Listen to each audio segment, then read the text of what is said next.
Bharatiya Janata party का तमिलनाडु में सदन चल रहा था, पॉर्न वीडियो देख रहा था एमएलए। ऐसी पार्टी को मर जाना चाहिए।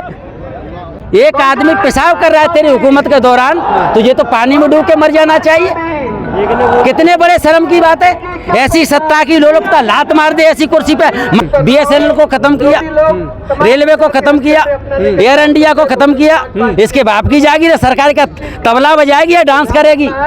जय जवान जय किसान, और किसान आंदोलन में किसान लठ खा रहा है और जवान लठ दे रहा है। ऐसी नालायक व्यवस्था है इस प्रधानमंत्री की, आप लोगों ने देखा नहीं। यहाँ का जो प्रधानमंत्री है भारतीय जनता पार्टी का श्री नरेंद्र मोदी, चुप बैठा है गूंगे की तरह। क्या जरूरत पड़ी है? शर्म खा के लज्जा से इस्तीफा दे देना चाहिए। राम मंदिर बन गया, हमको उससे क्या फायदा है? राम मंदिर से क्या हमको रोजगार मिल गया? क्या हमें स्वास्थ्य मिल गया? आज हमारे सड़कों पे घूम रहे हैं लोग, हमारे साथ आए दिन अत्याचार हो रहे हैं। हमें तो कॉलेज यूनिवर्सिटी चाहिए थी, राम मंदिर से तो राम मंदिर से हम दलित एससी ओबीसी वर्ग को क्या फायदा है? इससे राम मंदिर से हमें फायदा हो, हमें फायदा होगा, हमें बराबर का अधिकार मिले। एक सीमा हैदर वो पाकिस्तान से आ गई, किसी को पता ही नहीं है कहाँ देश सुरक्षित है, कहाँ अच्छे काम कर रहे हैं, हमें बताए। आज एक सुई भी इधर से उधर नहीं जा सकती है, लेकिन पाकिस्तान से लोग आ रहे हैं, देश कहाँ सुरक्षित है? अभी हाल ही में जो मणिपुर में जो पूरा वर्ड देख रहा है, यहाँ का जो प्रधानमंत्री है भारतीय जनता पार्टी का श्री नरेंद्र मोदी, चुप बैठा है गूंगे की तरह। क्या जरूरत पड़ी है? शर्म खा के लज्जा से इस्तीफा दे देना चाहिए। भाजपा भी तो कह रही है ना कि हमसे बड़ा दलित समाज का हितैषी कोई नहीं हो सकता। देखो मैं प्रेमी है, मैं बता दूं, इनका नकली जो प्रेम है मैं दिखावा बता दूं आपको। इन्होंने क्या है, जो भारतीय जनता पार्टी की अभी आप जो बातें कर रहे हो, मुझे एक उदाहरण बता दे कि भारतीय जनता पार्टी के जिन प्रदेशों में सरकारें चल रही हैं वहाँ पे अमन चैन है, उसे बता दे। नहीं तो मैं चैलेंज के साथ कह सकता हूँ, उत्तर प्रदेश में हमारी 4 बार हुकूमत रही। एनसीआरबी की रिपोर्ट से कोई माई का लाल किसी भी राजनीतिक दल का आदमी, कोई इंटेलिजेंस वाले ये रिपोर्ट ला के दे दे कि माननीय बहन जी की हुकूमत के दौरान उत्तर प्रदेश में कहाँ सुनी हुई, कितने अपराध हुई। मैं चैलेंज करके कहता हूँ। नहीं तो ये आज तुम देख लो, मध्य प्रदेश अपराध के दायरे में टॉप उस तक पहुँच गया है। चाहे दुराचार हो, व्यभिचार हो, बलात्कार हो और व्यापम घोटाला, जिसमें देखो नंगा नाच हो रहा है। यहाँ के उत्तर प्रदेश की बात कर रहे हैं, बहन मायावती जी का शासन काल की बात कर रहे हैं। योगी जी भी तो कह रहे हैं कि उनसे अच्छा हम शासन। मैं ये नहीं मानता, प्रत्यक्ष को प्रमाण की आवश्यकता होती। योगी दिखा रहा है ना, अभी आपने देखा नहीं है, गुरुग्राम में नहीं देख रहे आप, उत्तर प्रदेश में, अभी दिल्ली में नहीं देखा। साला AK-47 गुंडे चला रहे हैं, पुलिस वहाँ पे खड़ी है, तमाशा देख रही है। ऐसे नपुंसक लोगों को मर जाना चाहिए, चाहे वो प्रशासन हो, चाहे वहाँ का मुखिया हो। ऐसी पार्टी को शर्म आना चाहिए। अब इस देश में बहुजन समाज पार्टी के साथ अभी माननीय बहन जी ने ये इंडिया और एनडीए दोनों से हटके थर्ड फ्रंट जो मानवतावादी बनाया है, उसमें जो राजनीतिक दल हैं, उन राजनीतिक दलों के जो सुप्रीमो हैं, उन्होंने इस चीज़ को समझा और इस चीज़ को समझ के बहुजन समाज पार्टी इन सभी राजनीतिक दलों के सहयोग से जो माननीय बहन जी को प्रधानमंत्री बनाना चाहते हैं, उस आधार पर आने वाले 2024 का इलेक्शन लड़ा जाएगा। और मैं ये दावे के साथ कह सकता हूँ कि अब इस भारत पे माननीय बहन जी, बहुजन समाज पार्टी, दलित पिछड़ा मानवतावादी प्रधानमंत्री होगा और ये नालायक और गद्दार लोगों का खात्मा होगा। ऐसी आशा और विश्वास रखता हूं मैं। लेकिन भारतीय जनता पार्टी का तमिलनाडु में सदन चल रहा था, पॉर्न वीडियो देख रहा था एमएलए। ऐसी पार्टी को मर जाना चाहिए। ये प्रमाणित चीज बोल रहा हूं मैं। अगर इतनी समस्या रहती भाई साहब जी, तो जहाँ जहाँ चुनाव रहता है भाजपा जीत रही है। मैं आपको बता दूं, देखो 2 चीजें इन पे क्या है कि इनका हमेशा से चोरी करना, व्यभिचार करना, जैसा बलात्कार ज्यादातर तुमने देखा है ये भारतीय जनता पार्टी, कांग्रेस पार्टी के लोग करते हैं। और मेरा तो ये कहना है कि जैसे बलात्कार ही है ना साले, ये बलात्कार से पैदा हुआ है। जो बलात्कार से पैदा हुए हैं वही उनके जनरेशन में, उसमें डीएनए में आ गया है, इसलिए वैसा गंदा काम करते हैं।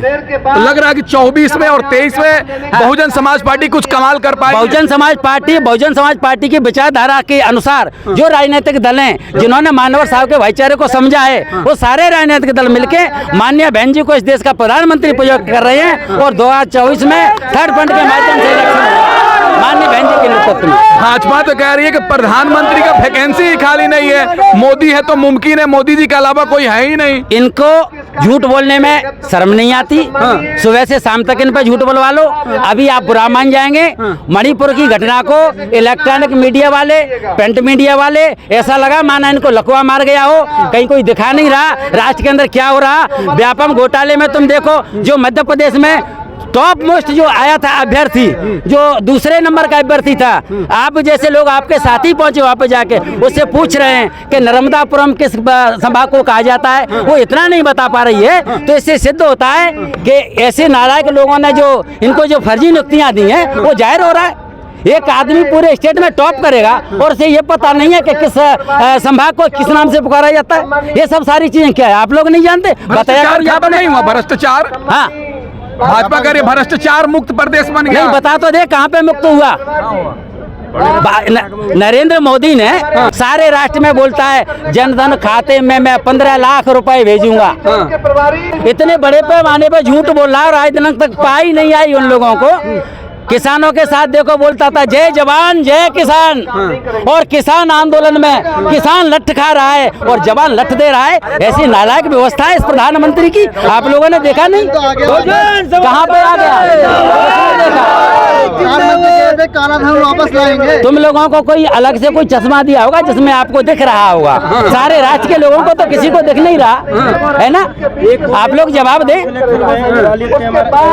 मतलब लग रहा है माननीय बहन जी ने जी अपने कार्यकाल के दौरान जितने शिक्षण संस्थान बनाए वो आप लोग रिकॉर्ड के माध्यम से प्राप्त कर सकते हैं। नोएडा में तथागत गौतम बुद्ध यूनिवर्सिटी बनाई, जो बड़े लेवल के विद्यार्थी वहाँ से फॉरेन के लिए स्टूडेंट जाते हैं। और इन्होंने देखो कितनी चीजें बंद की, कितनी फैक्ट्रियां बंद की, BSNL को खत्म किया, रेलवे को खत्म किया, एयर इंडिया को खत्म किया।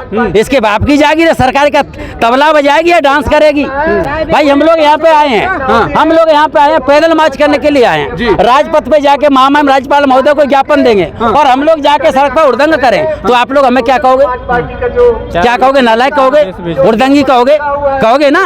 कब? जब हम करेंगे तब। तो भारतीय जनता पार्टी और कांग्रेस पार्टी, ये दोनों पार्टियों का तो पानी मरा हुआ है। निर्लज्ज हो गए ये लोग, इनको कतई लिहाज नहीं रहा है। कुछ भी कह दें ये लोग, कभी अब इनकी बातों पे जो लोग इनके जो पले हुए चमचे हैं, जो गुंडागर्दी के लिए काला बाजारी वाले, काले धंधे वाले जो लोग हैं, वो सरकारों से डरते हैं। ऐसे नालायक लोग उनके पीछे लगे हुए हैं। बाकी विद्वान और समझदार और पढ़ा लिखा युवा बेरोजगार इनको लात मारने वाला है 2024 के पार्लियामेंट के इलेक्शन में। और अभी जो 5 स्टेटों में उत्तर प्रदेश, राजस्थान, छत्तीसगढ़, मिजोरम और ये इलेक्शन जो होने हैं ना, तेलंगाना, इनमें सभी में आपको एहसास हो जाएगा और फिर आप ही लोग पूरे प्रदेश को बताते पड़ेंगे, इंडिया को बताते पड़ेंगे। आप क्या सोच रहे हैं सर? एक सेकंड। मुख्यमंत्री हाँ, अब एक चीज आपको बता दें, ये ललुआ मुख्यमंत्री है। कैसा मुख्यमंत्री है? ललुआ। आप बताओ, एक आदमी पेशाब कर रहा है तेरी हुकूमत के दौरान, तुझे तो पानी में डूब के मर जाना चाहिए।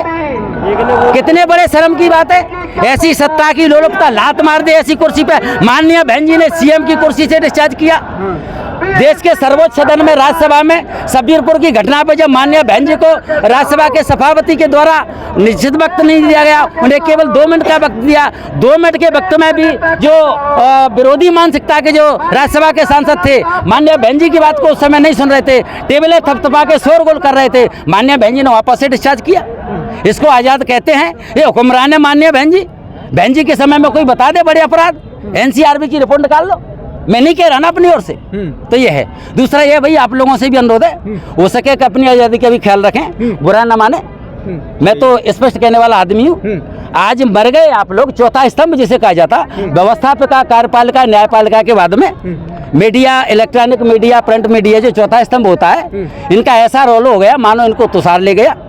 देखो कोई भी हो, नालायक किसे कहा जाता है? बाप ही अपने बेटे को कहता है। जो किसी चीज के लायक नहीं रहता, किसी को जिम्मेदारी दे दे कि जा तू डॉक्टर की पढ़ाई कर, जब वो उसमें कामयाब नहीं हो रहा तो उसे क्या कहेगा? नालायक कहेगा। इसलिए मैं आपसे भी कह रहा हूँ, जो हमारे साथी जो भारतवासी खड़े हैं, भारत के जो नागरिक खड़े हैं, आप लोग भी नालायक ही छोड़ो, लायक बनो। और इस देश में सबसे पहले अगर कोई शेरे दिल थे जिन्होंने भाईचारे का काम किया, जाति से जाति को जोड़ने का काम किया, धर्मनिरपेक्ष चलाने का काम किया, आज परम पूज्य बाबा साहब को देखो।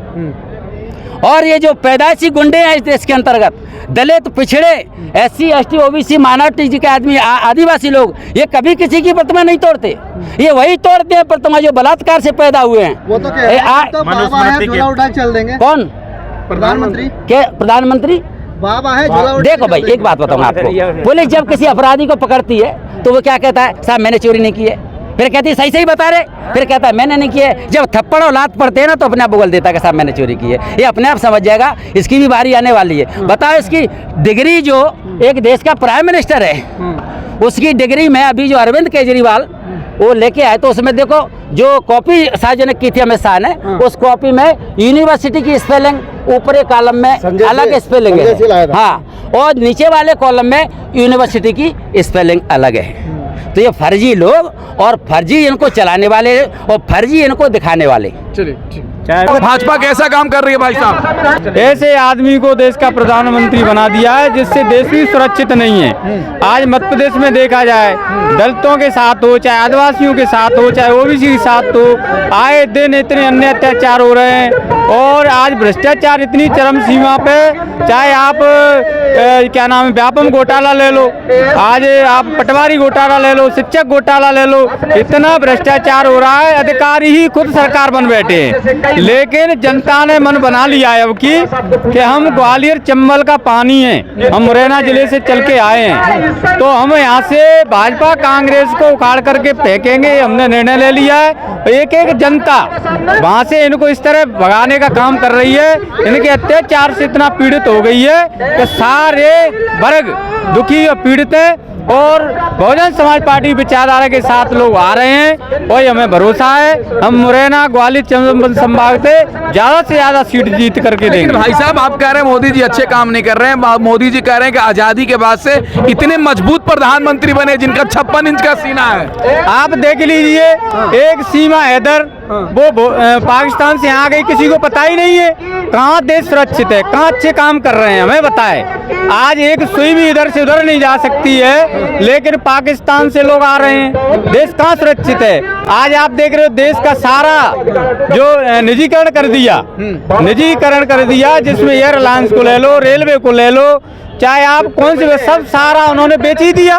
बचा क्या है देश के? देश को खोखला कर रहे हैं तो टोटल। अच्छे दिन कहाँ है? अच्छे दिन होते तो आज बेरोजगार बेचारा सड़क पे घूम रहा है, उनको रोजगार नहीं है। आज मणिपुर में देख लो, देश में हमें लगता है हमने अपनी उम्र के अनुसार हमने आज पहली बार देख रहे हैं कि देश के अंदर महिलाओं को निस्वत कर करके नग्न करके घुमाया जा रहा है और प्रधानमंत्री मोने कुछ बोल ही नहीं रहे। इससे बहन जी की सरकार चाहिए।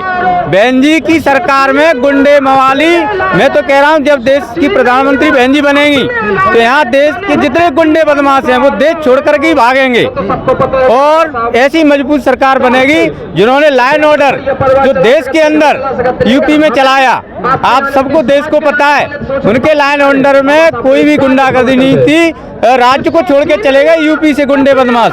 तो हमें भरोसा है यदि हमारी यहाँ सरकार बनेगी। आप कानून व्यवस्था की बात कर रहे हैं, भाजपा कह रही है कि हमसे बड़ा तो कानून व्यवस्था कोई रखा है नहीं, बुलडोजर चला दे रहे हैं गुंडों पर। कोई कानून व्यवस्था नहीं है, वो तो हिंदू मुस्लिम दंगे भड़काने का काम करते हैं, इन दोनों लड़ाने का काम करते हैं। आज हमारे मुरैना जिले की सौड़ विधानसभा से आते हैं। आज भाजपा संत रविदास समरसता अभियान चला रही है और हमारे यहाँ सबलगढ़ में संत कबीर तथागत बुद्ध की जिनके असामाजिक तत्वों ने तोड़ दिया है। आज हमारे यहाँ लगातार धरना, अनिश्चितकालीन धरना चल रहा है, लेकिन अभी तक कोई सरकार की सुनवाई नहीं है। इसलिए कोई अच्छे दिन नहीं है। ये तो जनता से आप जब जाओगे ग्राउंड पे तो पूछोगे, जनता हो रही है। मोदी जी तो कहते हैं, भाजपा के लोग कहते हैं कि 70 साल में जो काम नहीं हुआ मोदी जी करके दिखाए। राम मंदिर बना दिए, 370 हटा दिए। बिल्कुल भी 70 साल में वास्तव में कोई नहीं कर पाया। बाकाम है जनता के विरोध में काम कर रहे हैं। 70 साल में कोई नहीं कर पाया, उन्होंने पूरे देश को लूट दिया। ये 70 साल में पहला काम है उनका। जब देश को बेच ही रहे थे, इससे अच्छा क्या काम कर रहे हैं 70 साल में? राम मंदिर बन गया, 370 राम मंदिर बन गया, हमको उससे क्या फायदा है? राम मंदिर से क्या हमको रोजगार मिल गया? क्या हमें स्वास्थ्य मिल गया? आज हमारे सड़कों पे घूम रहे हैं लोग, हमारे साथ आए दिन अत्याचार हो रहे हैं। हमें तो कॉलेज यूनिवर्सिटी चाहिए थी राम मंदिर से, तो राम मंदिर से हम दलित SC OBC वर्ग को क्या फायदा है? इससे राम मंदिर से हमें फायदा हो, हमें फायदा होगा, हमें बराबर का अधिकार मिले, स्वाभिमान मिले, आज़ादी मिले। अभी हमें आज़ादी नहीं मिली है, आज भी हम गुलामी की जंजीरों में जकड़ रहे हैं, आज भी हम गुलामी की जंजीरों में ही हमारे लोग दबे कुचले हुए हैं। इसलिए कोई अच्छे दिन नहीं है। मोदी जी झूठ बोल रहे हैं, झूठे प्रधानमंत्री है, इसको जनता समझ चुकी है और आने वाले समय में जनता उनको सबक सिखाएगी, हम भरोसा देते हैं। आने वाले समय में चुनाव होने वाला है, भाजपा जीतेगी या कौन जीतेगा? देखो कोई भी जीत जाए इससे हमें कोई मतलब नहीं है, लेकिन हमें इतना है बहुजन समाज पार्टी अगर किसी की सरकार नहीं बनेगी और बहन जी का लक्ष्य है, बहन जी ये नहीं चाहती कि मुझे कुर्सी चाहिए और या कोई भी हम भी नहीं चाहते हम विधायक बने या कोई मंत्री बने, लेकिन इतना है हम सामाजिक परिवर्तन करना चाहता है। जैसे दर्पण में अपना चेहरा दिखता है, जैसे ही आपका चेहरा दिखेगा, जैसे मोदी जी का दिखेगा, जैसे मेरा दिखेगा, मेरा दिखेगा, बहन जी का दिखेगा, या किसी का चेहरा तो एक ही दिखे ना, दर्पण एक ही है, संविधान एक है, विचारधारा एक है। तो ये आखिर ये देश में इतनी अत्याचार, इतना भ्रष्टाचार, इतना लूटपाट क्यों हो रहा है? क्योंकि हमारे महापुरुषों का मान सम्मान नहीं रखा जा रहा है। हम परिवर्तन चाहते हैं, हम किसी इच्छुक नहीं है और माँ बहनों का मान सम्मान और अपना परिवर्तन मानवता मूवमेंट पर पूरी तौर पर सरकार इस पर ध्यान दे। हमें लेकिन भाजपा तो कह रही है अच्छे दिन आ गए, जनता खुश है। अच्छे दिन है तो वे शुरू में कह रहे थे कि किसी ला खाते में आ जाएंगे, किसी में खाया नहीं आया, आपके में आ गया होगा। बड़े बड़े पत्रकारों के आ गए हैं, तो हमें इसके बारे में विचार नहीं करते, लेकिन जनता ने कहा हमारे खाते में नहीं आए। अच्छा जनता के नहीं आए? नहीं आए। सिलेंडर फ्री में बट रहा, आप क्या चाहिए? सिलेंडर से मतलब नहीं है, यहाँ पर माँ बहनों की आवड़ी लूट रही है। मणिपुर की घटना हो, मणिपुर में जज ने ही अपना वो पत्ता खोला, 29 से 30 दिन तो सरकार ने बिल्कुल सुनवाई नहीं की मणिपुर की घटना पर। फिर पश्चिम बंगाल पर कभी कांग्रेस की शासनकाल में घटना होती है, कभी भाजपा की। इसलिए हम अपना वो सरकार बनाने का इच्छुक जताते हैं। लेकिन भाजपा कह रही है कि हमसे बड़ा दलित का हितैषी कोई नहीं है, हम दलित का प्रेमी है, भाई हैं। तो प्रेमी है तो आज ही काम करो, आज ही काम करो। आप इंसान है, हम भी इंसान है, आप इंसान है, हम इंसान है भाई। हम ये तो नहीं करेंगे आप गलत हैं क्या बुरे हैं, अच्छे हैं, सब अच्छे हैं। हम परिवर्तन चाहते हैं, हम देश में परिवर्तन लाना चाहते हैं।